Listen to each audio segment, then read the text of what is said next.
just like we said earlier, all nutrients, carbohydrate, protein, they are all needed for our fish. Maize is the major one. And as stated earlier, that in Nigeria, instead of using maize for human consumption and therefore animal feed, we have diverted most of our maize into beer production. So what alternative do we have? We talked about the agro-industrial waste, and in that case, we went into the biscuit industry. And the biscuit industry area, that now have always been finding a way to dispose their waste. These are waste generated by off-cut or those that fail standard for human consumption.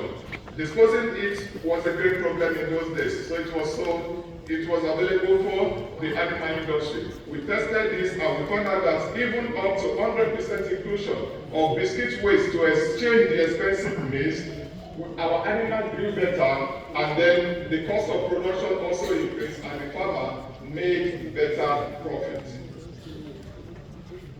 Madam Vice Chancellor, if one is driving from Mushin to campus, you're going to see a heap of banana peels and the stock being constituting a nuisance.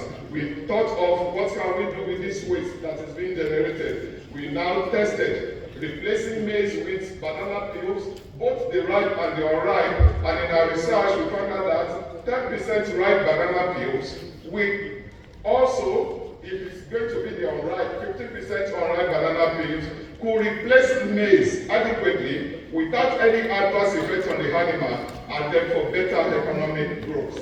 So we have been able to address the issue of waste.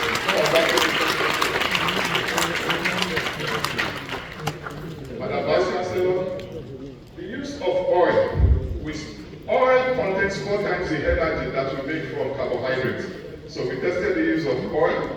And then of interest to us, then we tested the use of peanut oil and coconut oil before the ladies found out coconut oil is good for their skin.